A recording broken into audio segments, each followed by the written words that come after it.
Hashem and handling the marketing for our program tonight. And thank you to Rabbi Green, who continues to support us in the work we're doing, and the congregation, and making Har Hashem an inclusive and welcoming congregation.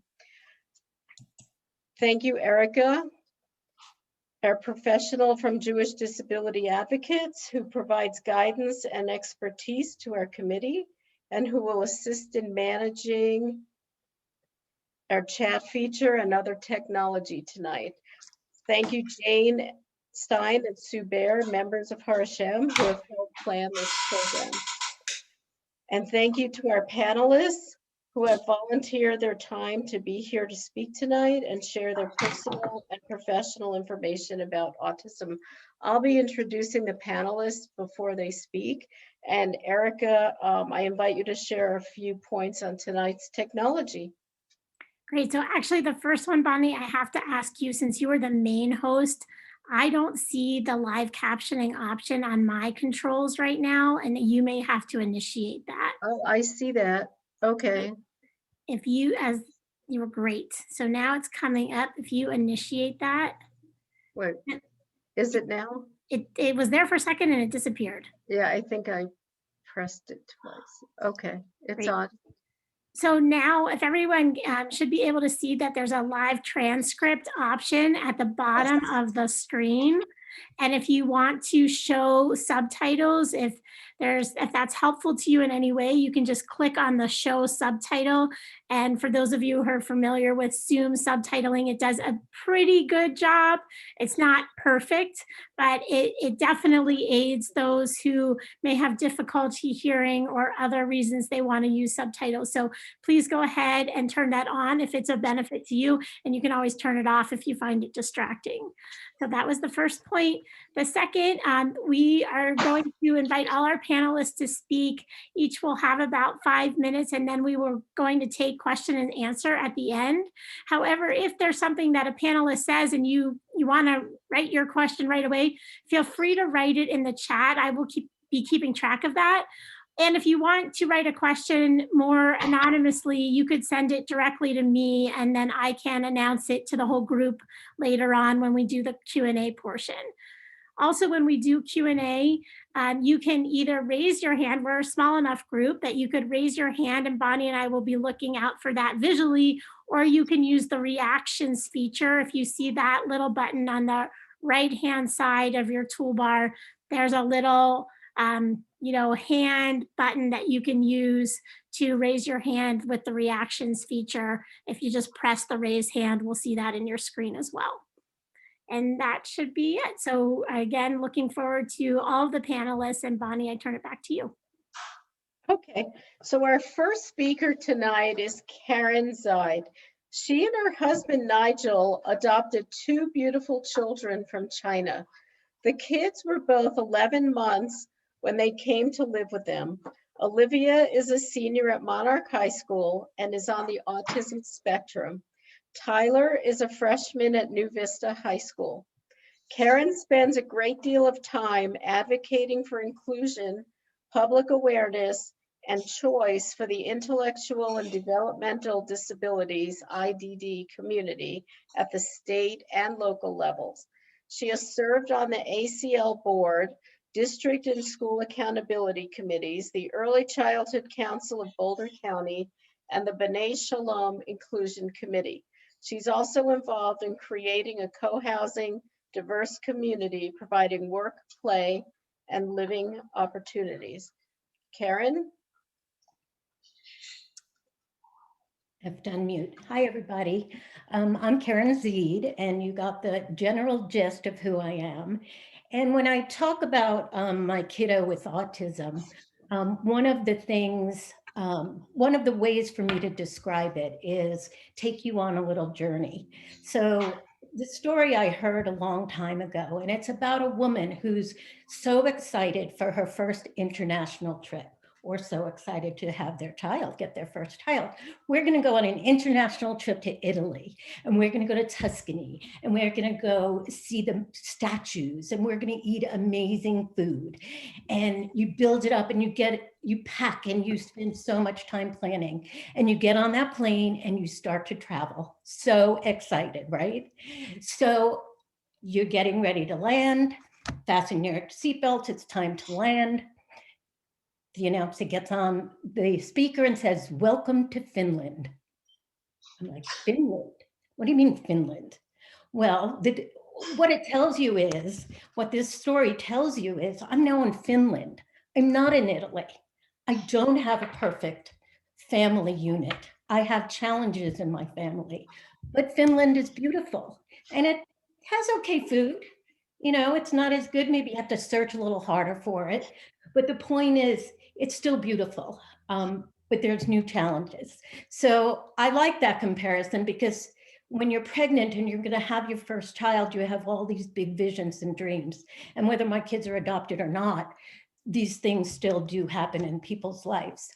So I'm in Finland and it's beautiful and it has lovely gifts, but it's been a difficult, challenging time.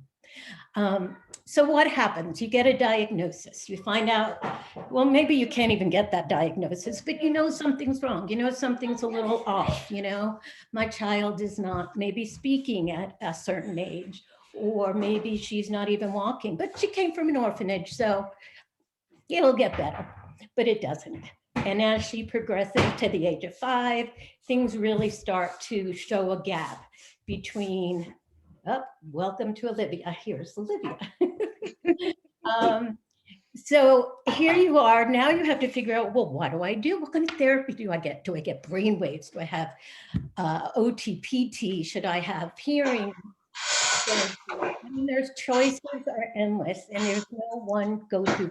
You think, I'm going to go to my pediatrician and ask them. And they're like, you know, so you have to really work hard to figure out how to help your child progress. And that's one of the big challenges, not only getting that diagnosis, but then where do you go? You have to learn a whole new vocabulary. You got OT, PT, CES, CES, DD waiver, you got HIBI, you got IEP, ILC. I mean, it is a whole different language living with a child with autism, as it is in many, many things. So it's been a constant challenge, you know, where to go next, learning the ropes, learning the systems. It's pretty complicated. So real inclusion involves demystifying and making sure that everybody in the community understands what autism is and how it can affect people. So how do we educate people? You're all here today. We also did something like this at Bonnet Shalom. I'm preaching to the choir, right? But how do we educate others? How do the public schools educate others? And public schools do a great job in elementary school, trying to include the kids, teaching kids what they can expect, really spending time with the children, teaching inclusion, teaching that we're all different, yet we're all the same. But then we get to middle school and high school. It's all about me now. It's all about me and my friends and what do I look like and do I have friends? So the focus is different. And I think the school districts have a harder time how to include a child with autism in a classroom setting. My kid doesn't understand science in eighth grade science. It needs to be modified for them. My kid doesn't always like to be in a big classroom. She likes a quiet classroom with the right sense of lighting. She likes, you know, you need to speak at her level of understanding. So it's really a challenge for the school districts. And they do an okay job, but there's certainly room for improvement. So many people ask me, well, how can I help? And we're here to educate you. You know, one of the things I do, Olivia came from an orphanage, but before the orphanage, she was found in a marketplace. So what went on for Olivia? And in understanding Olivia, you have to understand that she thinks that someone tried to hurt her. And that's come out in her play, that comes out in her verbiage. So we could be in the middle of Target and Olivia's screaming, "I'm gonna kill you." And she's looking at me and she's hitting me and swinging. What do? Don't tell me I'm a bad parent. That did not go over well in Kingston. I carry a card with me, and my card says, "If you are concerned, here's my phone number. Give me a call. I know what I'm doing. I'm keeping my child safe. She's on the spectrum. Be happy to talk to you." Because the last thing I want is for the police to be called, or for someone to really come and interfere in that situation. Approach the child as you would approach any child, not in a baby voice, not speaking super slowly, because she understands, but the other thing to put in your mind is if you meet one kid with autism, you've met one kid with autism. This is a broad spectrum. For my kid, she'll understand you, and you don't need to speak in a baby voice. Don't take it personally. Olivia is very black and white. We've been at a Thanksgiving dinner, and she'll go, "This is really salty," and the cook is standing right there, and I'm like, don't take it personally. She'll tell you the most beautiful things, but she'll also tell you the most honest reaction there is. What we're all thinking, she says. And sometimes that's good, and sometimes that's not so good. So don't take it personally. Be helpful, include her.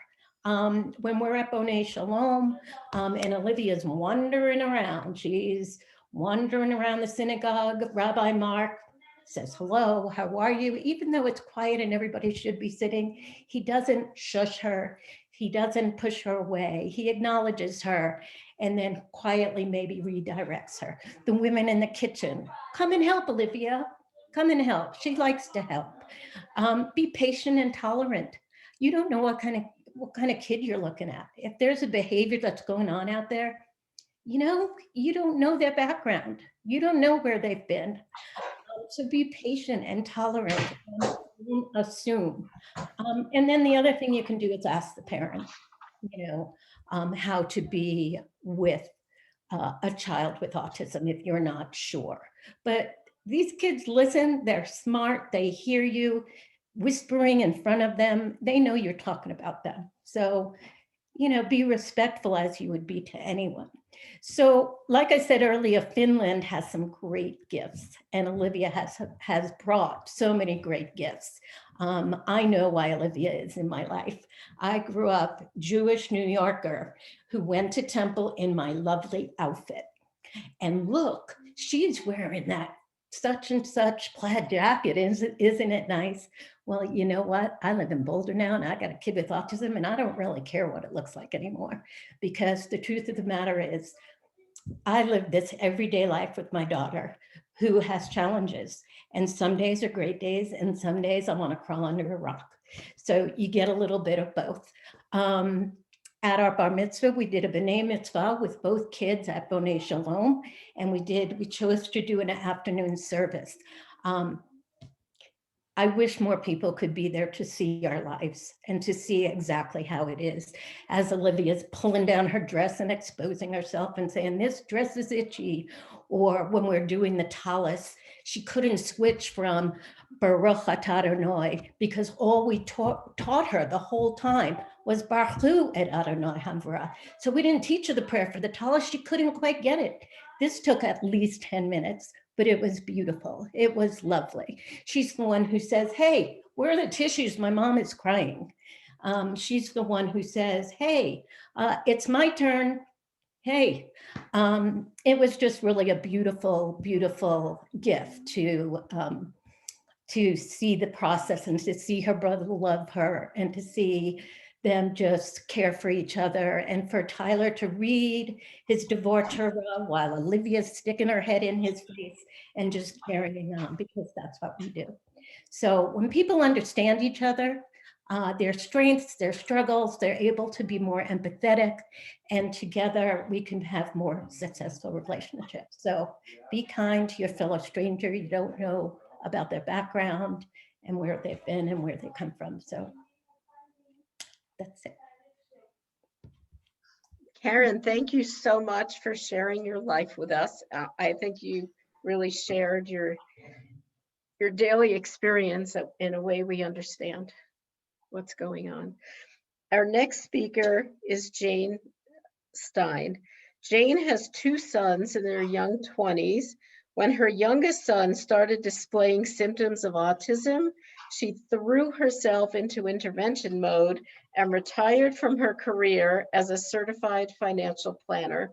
She moved to Boulder when her boys were 6 and 9. Her serendipitous meeting with Sue Bear resulted in the creation of Just Elliot. Okay, Sue. Jane. Jane's going first. So there's nothing that is unique to my story. I was an older mom and had a pretty high-powered career. Oh, I just noticed my light went off, but that's okay. Let's see if we can get it back on. Nope. Anyway, hopefully you can see me. And I had the benefit of being best friends with another stockbroker in the office, and her son was my older son's exact same age. So we would travel together. And when her son was 2 years old, it was painfully obvious, because here's our little boys born within a week of each other, side by side. My son acting, his way, her son acting his way. And, I had walked this journey with her as she got her son diagnosed. So long story short, when Elliot was born, which was about 3 years later, right away, it was pretty clear to me. I mean, this is a baby that didn't make eye contact when he was nursing. And I let that go and kept talking to the pediatrician about it for the first couple of years. And back then the advice was nobody gets a diagnosis before age 3. I'm anxious to hear what Judy says about how that's changed. But we operated as if I knew, I think mamas know, and mama knew. And so we truly just went into war mode. And, I don't want to spend a lot of time on that, but we did every possible intervention known to man, traditional, non-traditional, just craziness ensued. And Elliot was a happy little kid, didn't seem to mind, as long as he didn't mind living in the car, going to various appointments every single day. I'm happy, he's happy. And that's how we operated. Long story short, we decided to move to Boulder specifically because I had this feeling that a kid like Elliot would fit right in Boulder. It's a liberal community. There's a ton of really smart scientists. I'm thinking there's got to be a very high percentage of kids on the spectrum here. And indeed, I think that's probably true. Anyway, we moved here. Elliot was in first grade. I was very curious why there would be a high percentage of kids on the spectrum here.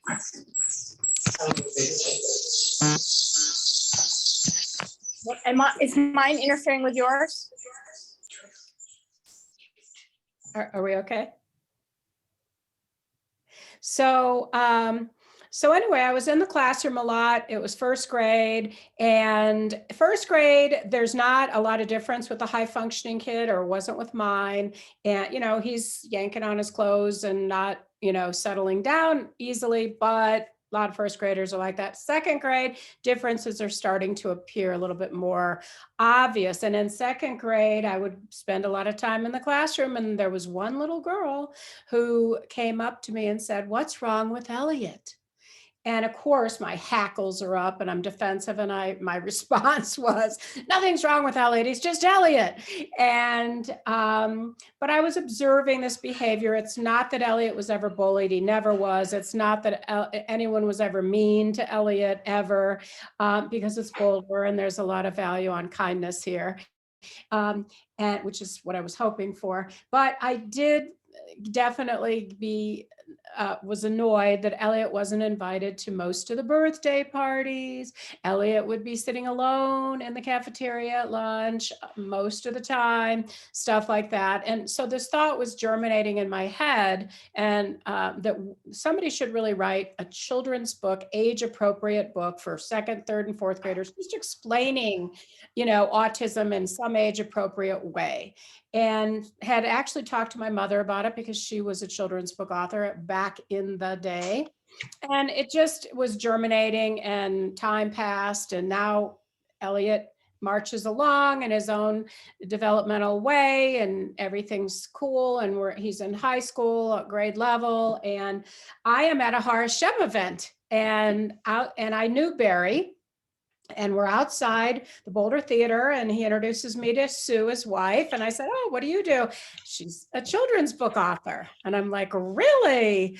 And I just blurted out, "I've had this idea I've been wanting to create for many years." And I'll let her tell you the story of where it went from there, but pretty much she was in from the beginning. So I'll end by saying that times have changed in terms of awareness. When we read Just Elliot in classrooms, and we haven't done it in a year, obviously, but we read in most every school in Boulder Valley, or a lot of them, we would read the book, and second, third, fourth graders, when we ask how many of you have heard of autism, 80% of the hands go up. It's now cool because of media to have autism, high functioning autism. And because of these media characters and the Big Bang and the Good Doctor, and just awareness is there, and I'm happy to see it, and never looked back. We made the right choice to move to Boulder, and that's really all I wanted to say.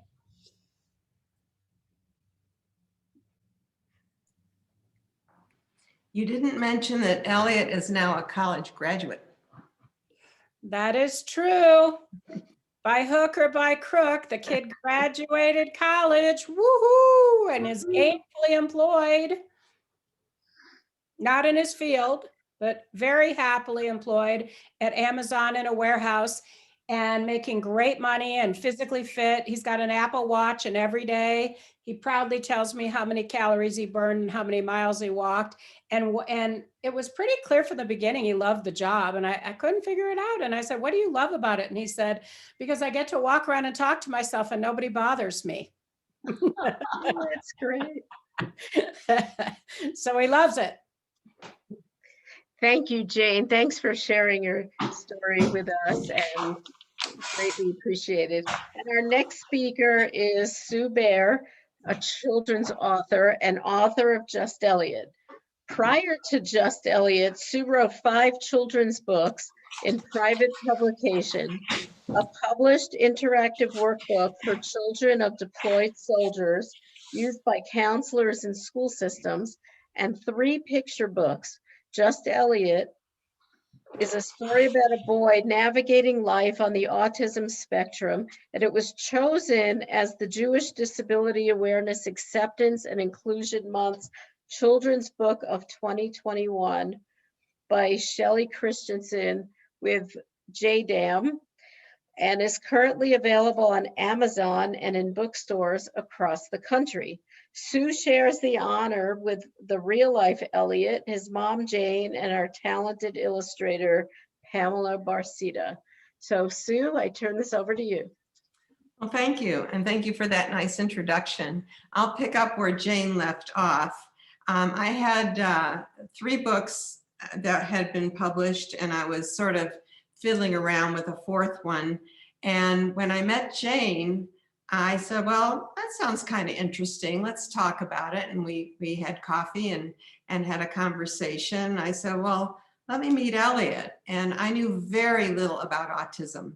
I knew the basics, that I'm a big hugger, that I shouldn't run up and hug him. Maybe he wouldn't shake my hand. Maybe he wouldn't make eye contact. I shouldn't be too pushy. And so I came to their house. We sat down. I talked with Elliot for an hour.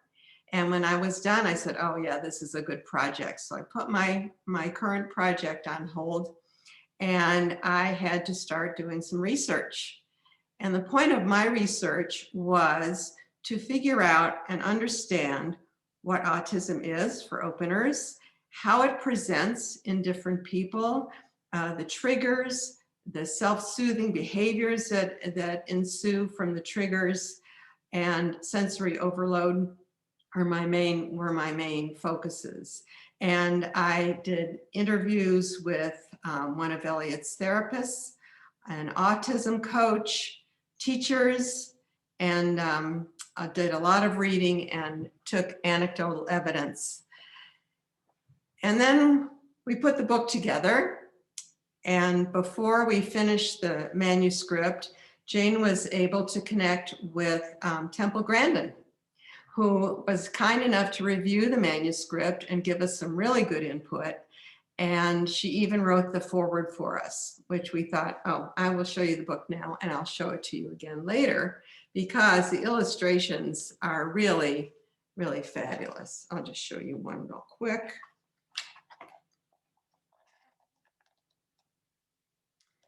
And you'll see why the Legos when you read the book. So anyway, we put the manuscript together, and then I did my favorite thing, was to get a group of focus tots together. And this was little kids age 5 to 10 who I read the book to and got their input about what they didn't understand, what was clear, and what made sense. And then I also showed them the illustrations, because one is a little scary. You want to make sure it wasn't too scary. And what this book does, it follows a boy named Elliot, who's 6, through a couple of weeks of his life and all these new things he has to navigate on the autism spectrum and how he reacts. At the end of the book, we have discussion questions if you want to start this hard conversation.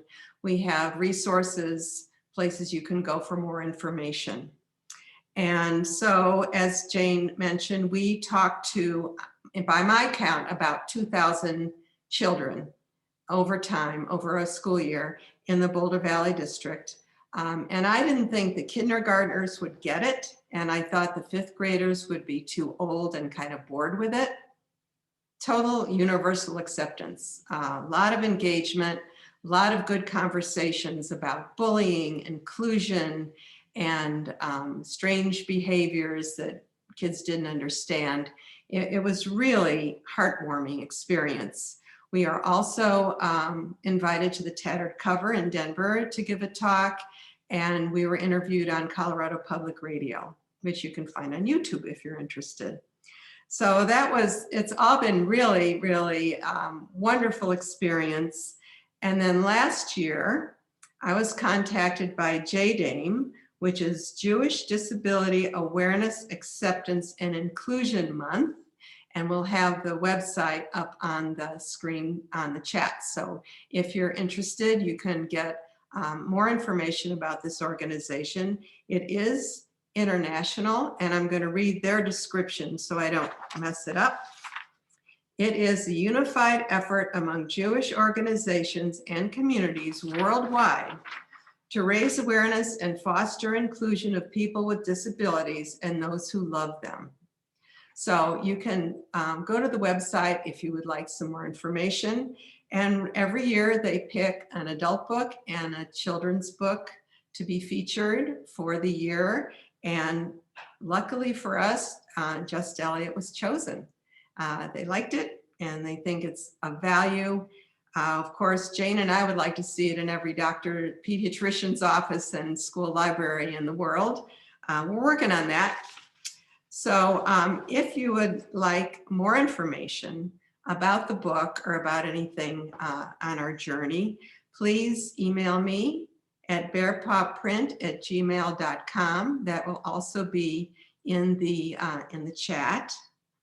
And if you want to buy a copy, a hard copy, it's at the Tattered Cover in Denver, the Boulder Bookstore, the Bookies in Denver. There are a few copies left at Amazon.com. And you can also get it as an ebook from Amazon or as an iBook from Apple, or you can get it directly from me at the Bear Paw Print Gmail account, and I can give you all the details on how to order. So to conclude, I'd like you to here's the book again. We hope you will read it. We hope you will enjoy it, and we hope you will share it, because as Jane said, there's nothing wrong with him. He's just Elliot.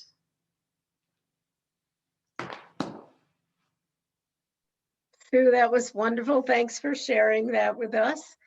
And now we'll move on to our next speaker, who is Judy Raven, PhD. She's a professor of psychiatry and pediatrics at the University of Colorado Anschutz Medical Campus. Her clinical and research interests include identifying and treating psychiatric symptoms in autism spectrum disorder, as well as the implementation of evidence-based treatments in community settings. She's the primary developer of a cognitive behavior therapy CBT group intervention for anxiety in youth with autism spectrum disorder, or ASD, calling Facing Your Fears, or FYF. She has been the primary investigator on many federal foundation grants and has co-authored numerous peer-reviewed publications and book chapters on autism. Judy, thank you for being with us today. Thanks so much. Thanks so much, Bonnie. It's really a pleasure to be on the panel and to hear from all the speakers and hear especially about some of their journeys. I thought I would do three things in my time with you all. The first is to talk a little bit about what is autism, a little bit about the signs and symptoms, and maybe accentuating some of the things I really heard from Jane and from Karen in particular about their kids. I wanted to say just a word about what other kinds of conditions go along with autism. And then I wanted to just say what comes next once families receive a diagnosis, what kinds of things you want to consider. So you heard both Karen and Jane talk a little bit about some of the symptoms they saw in their kids. So I heard black and white thinking. I heard some challenges with eye contact. I heard social struggles. I heard sort of tell it like it is, there's no sugarcoating. And those certainly are some of the symptoms. I also heard that if you've met one child with autism, you've only met one child with autism, and that's why it is called a spectrum. So it's a spectrum of what we think about as a spectrum of ability and a spectrum of severity in terms of impairment of symptoms. So what is autism? Autism is a neurodevelopmental or neurobiological disorder that's characterized by two main sets of symptoms. One set of symptoms is social communication, and the other is what we call restricted and repetitive behaviors. So it's those two chunks of symptoms. So what do we mean by social communication? So think about the social piece first. So folks on the spectrum have challenges with engaging in a reciprocal or back and forth social interaction. If you have trouble with a back and forth social interaction, that means you may also have trouble making friendships and sustaining friendships, because that's what's involved, is the back and forth of a social relationship. You may also have challenges in your social approach. So it might be a social awkward approach. It might feel intrusive to another person. We also see challenges in terms of understanding another person's perspective. So that's called theory of mind, really understanding what someone else might be thinking. We see it in terms of communication challenges. So we might see individuals who have trouble with conversation. I might hear about people who have delayed language. When language comes in, I might hear what we call stereotype language, which is repetitive phrases, sometimes echoed phrases that you might hear from TV, video, Disney, commercials, those sorts of things.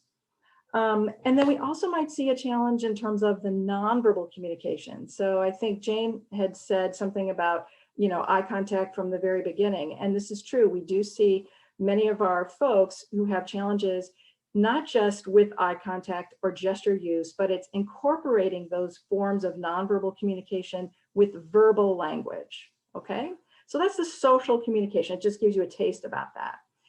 Thinking about restricted and repetitive behaviors, that can be characterized by a couple of other sorts of symptoms. One, I think someone mentioned about the sensory sensitivities. That might have been Sue. That can absolutely be part of ASD. So sensory processing challenges with regard to visual stimuli, auditory stimuli, textures, and I think Julie is probably going to talk a little bit about that in a minute. We also might see folks that have trouble with changes in their environment, transitions. We might see folks that have focused interests. So some of these interests might be, and I had a hint that maybe Elliot's focused interest might have been Legos. I don't know, but maybe that was part of it. Some of our focus interests in our folks can be very age appropriate. Sometimes it can be a little bit more unusual. So focused interests in sprinkler heads, electrical outlets, Egyptian mummies, World War II, weapons, and so on and so forth. So it's those two sets of symptoms. Now the autism can really look different in different people. And it's going to look different depending on how old you are. So I'm going to save it in case there are some questions that you all might have in terms of what if you have a 10-year-old versus a 2-year-old. So we'll talk about that if folks have specific interests. But that's just something for you to be thinking about. And I'll say one other quick thing before I get to the associated features, and that is that it isn't about an all or nothing.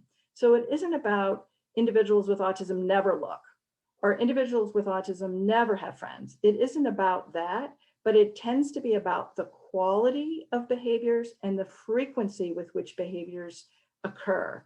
So if someone does have eye gaze, but they look infrequently with poor quality, that might tell you something, okay? So let me move on to the next part, associated features. This is a good PSA because I really want people to be aware of this, and that is two things. One is that individuals with ASD are at higher risk for having co-occurring medical conditions. Things like problems with GI, sleep, appetite, pickiness of eating, and also the potential for increased seizure disorders. Okay, so that's just important to know. Not everybody, but it does go along with many folks that have that diagnosis.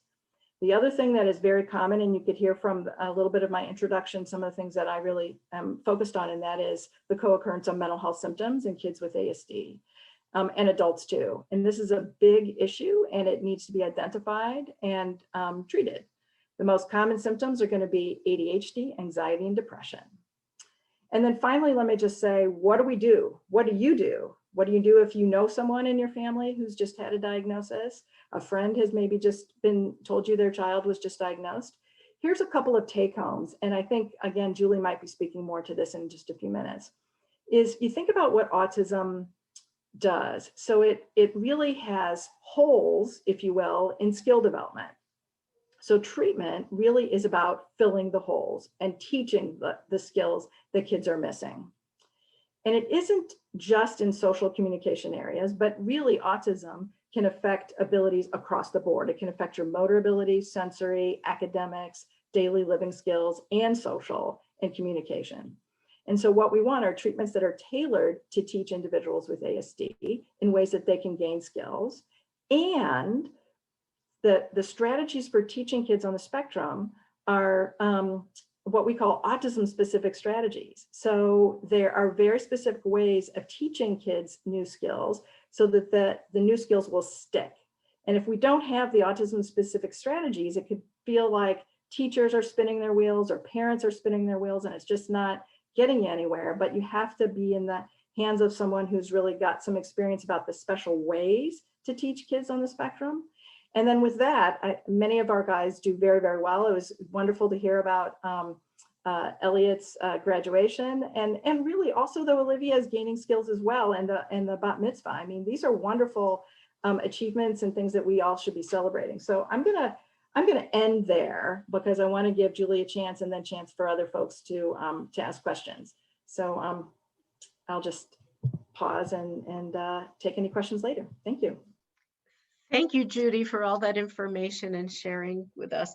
Our last panelist tonight, and then we'll go to questions after that, is Julie Abrams. She has a master's degree in occupational therapy and has been working as a pediatric occupational therapist since 2002.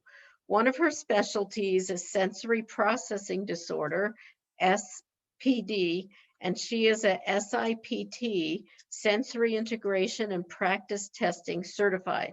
She has over 20 years of experience working with children. Julie, it's all yours. All right. I'm going to share my screen. Here we go. Because like many of the kids that I work with, I am a visual learner. And so having a visual, the problem is I can't get up to the top. Let me see how I do this. Oh, sorry.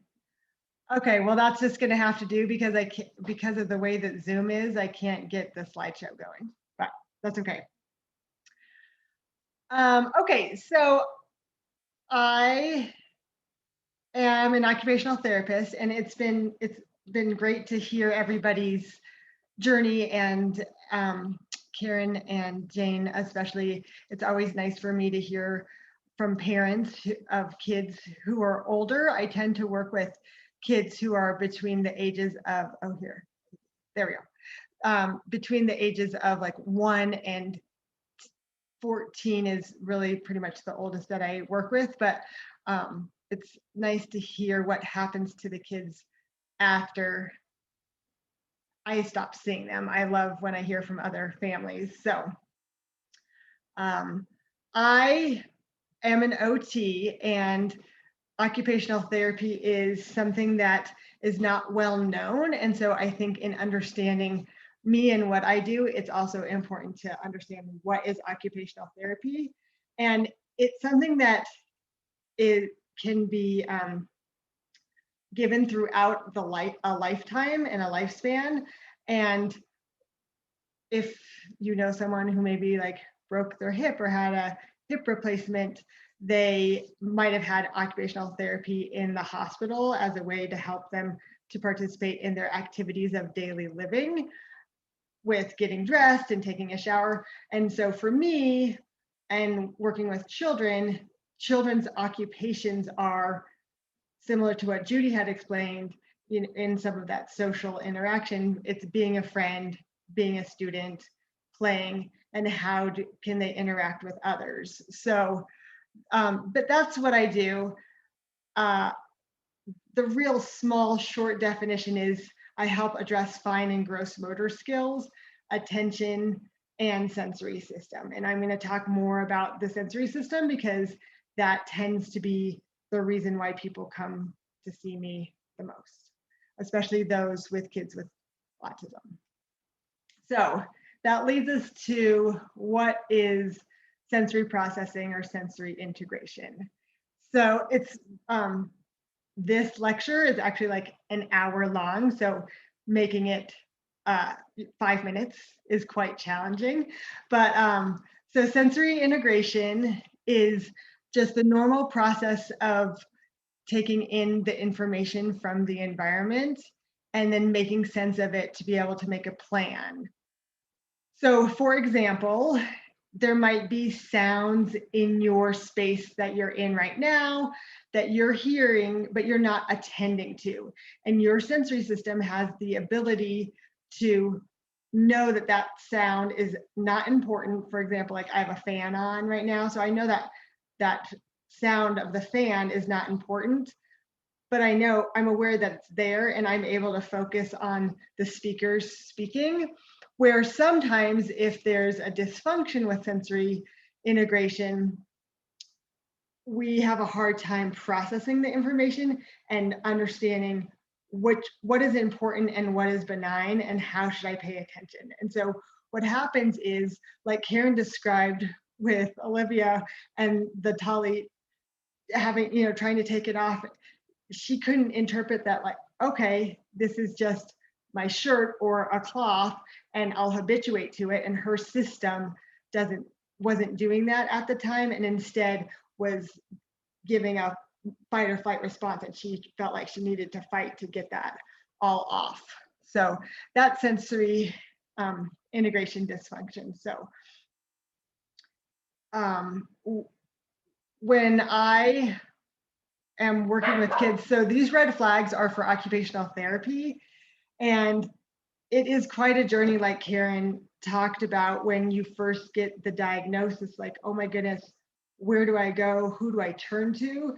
And I would just like to say that Imagine is the Center for Disabilities in Boulder County. And so if you or someone that you know does have a recent diagnosis of really anything, there are resources there that are available through Imagine, through state and federal funding, that can kind of get you on the right track and help you navigate. I know that it can be really overwhelming. And Karen, I really liked how you talked about learning a different language and all of that. And after doing it for so long, I sometimes forget about all of the jargon that goes along with it because it's so familiar to me.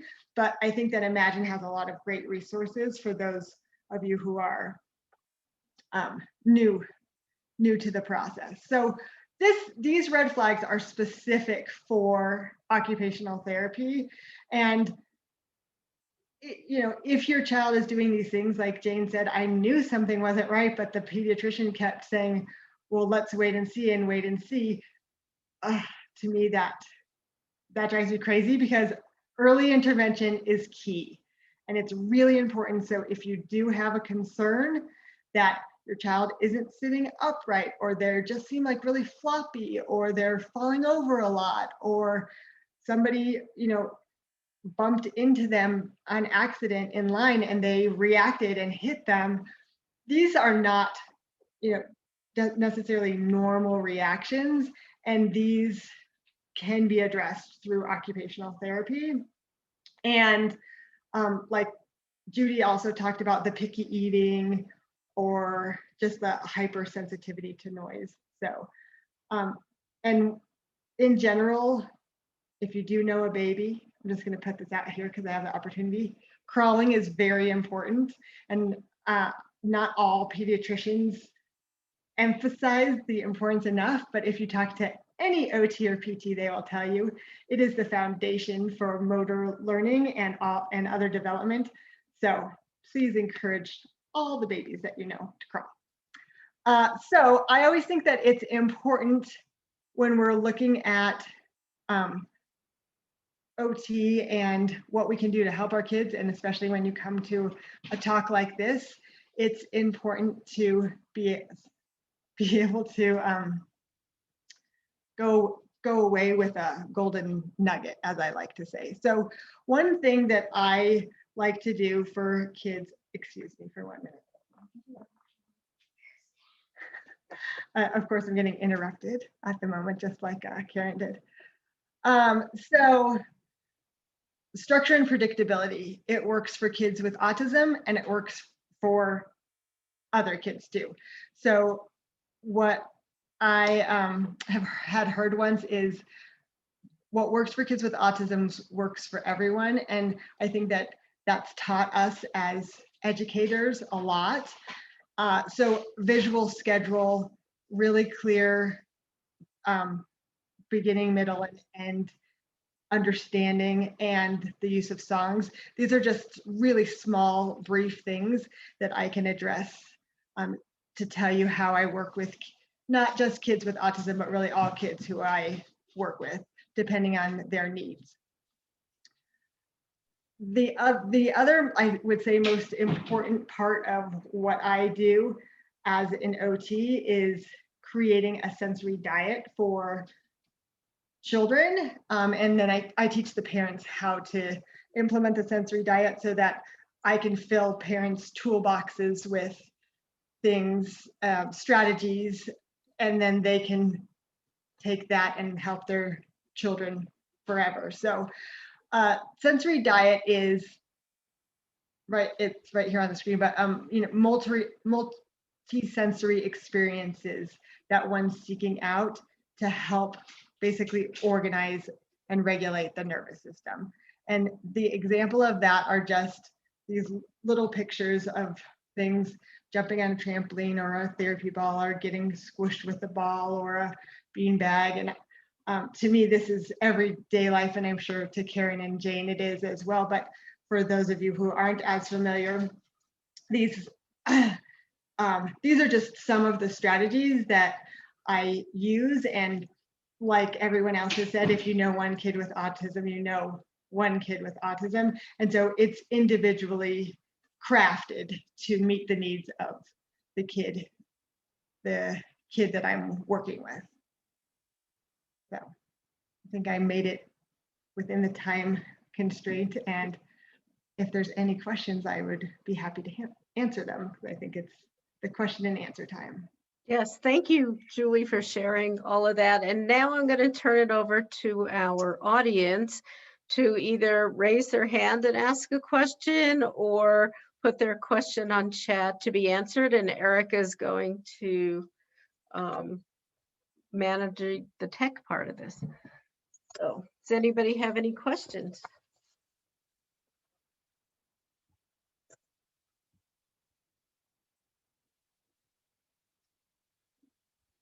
Harriet? Wait, you're on mute, Harriet. There you go. I wrote it in the chat, but I wondered if anyone could recommend a program to teach an ASD teen, 15, how to tolerate food textures specifically. And he was evaluated at Anschutz about a year and a half ago, and there were no room in the program, the feeding program. And then of course there was COVID. So any recommendations? I can take that one. Is the child in the area Yes. in Boulder? Well, he's with us on weekends and the summer. And so, Okay. but he lives in Jeffco in Lakewood most of the week. I would say Children's Hospital then. They have feeding groups. And Stephanie, if you want to chime in too, if you know any in Jeffco. Stephanie is also an OT, so I'm just going to call on her if need be. But I mean, there are private feeding specialists, but they're in Boulder County. One resource, oh yeah, K2Me is great. She's in South Denver. Oh, that's too far. Yeah, I believe. I'm not sure. But there's a website called mymunchbug.com. And it's Melanie Potok. She's a very well-known local feeding specialist. So she might have just resources for people. I can put the website in the chat. And then otherwise, I'm so familiar with Boulder County, but not as much of the, Jeffco, but Children's is usually a good place to go. Thank you. Does anybody else have any questions? Okay, I'm gonna put forth a question that There's there's a question here. okay. Floor time as a treatment intervention.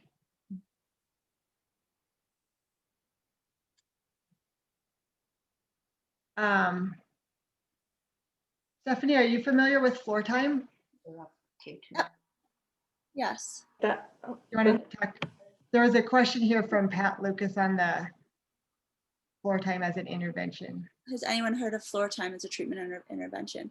Yeah, so ABA is applied behavioral analysis, which is looking at a discrete behavior and trying to address that behavior specifically with a reward system.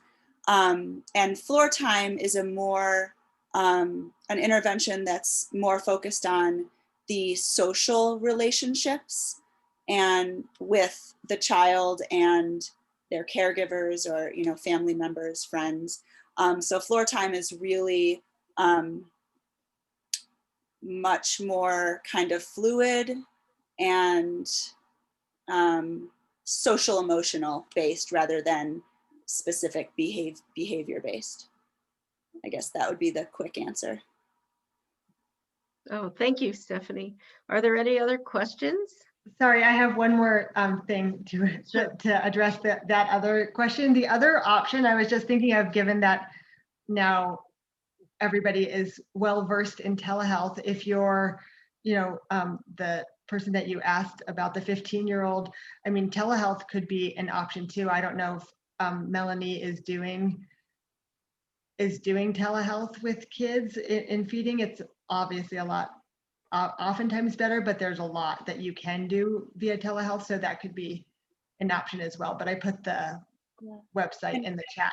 Actually, Julie, that's true. I didn't think about that, but I work at in pediatric rehab for Boulder Community Health, and we're located in Erie, and we have several feeding specialists in occupational therapy.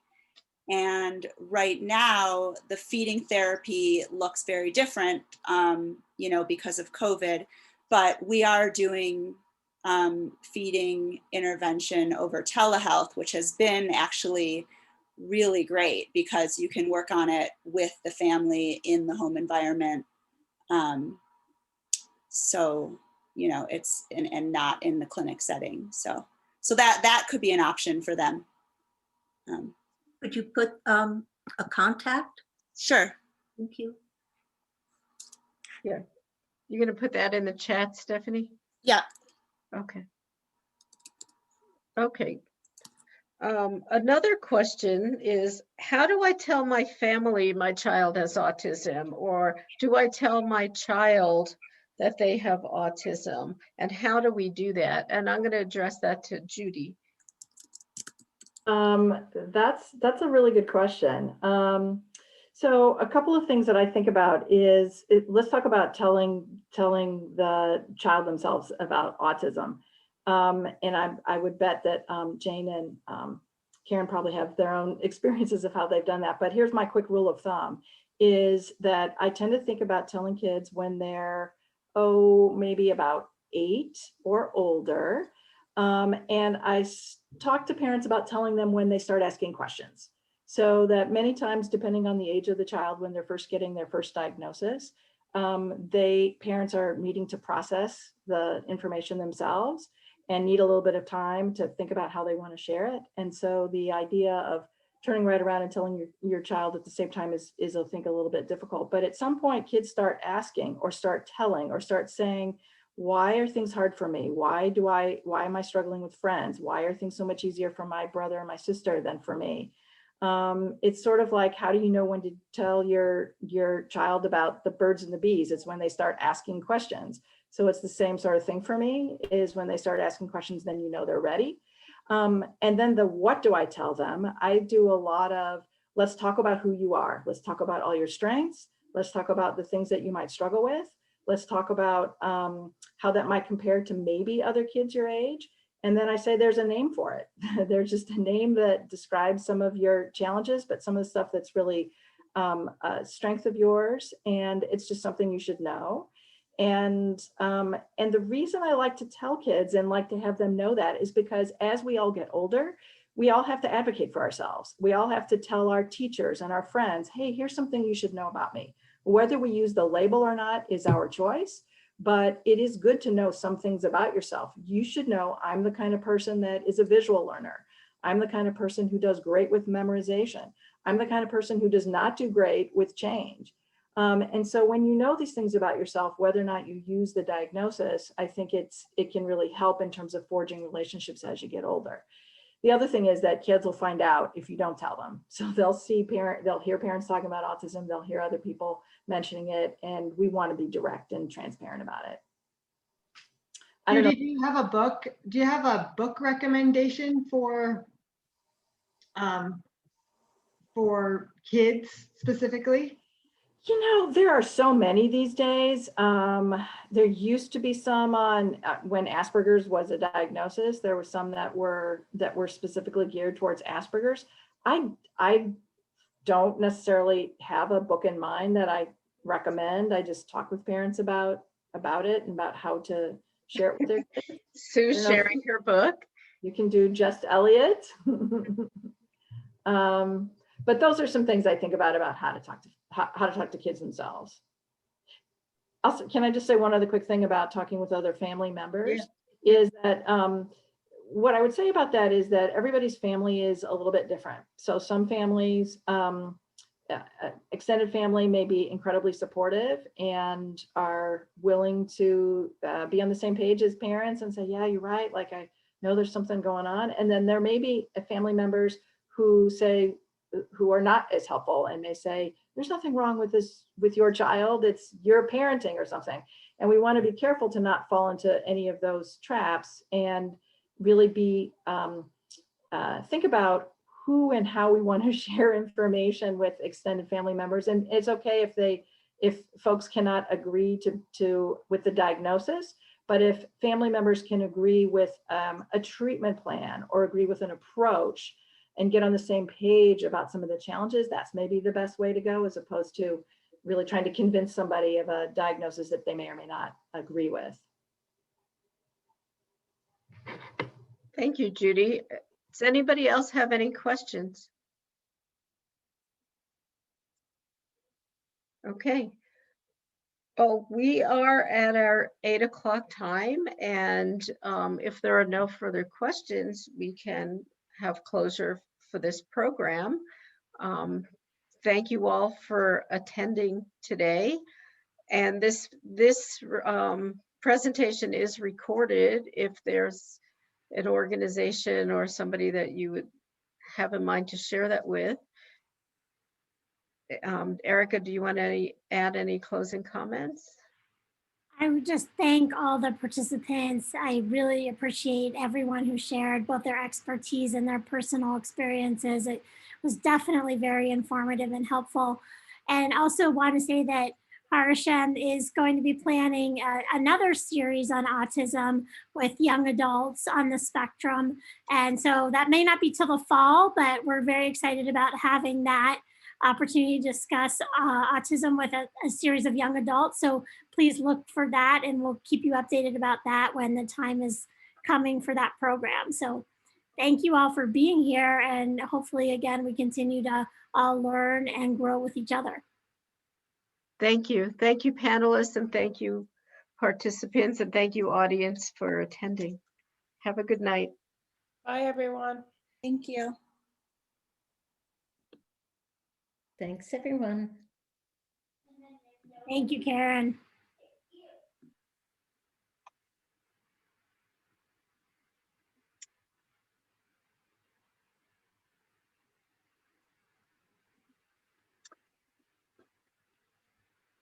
Okay, should I hit the end button, Erica?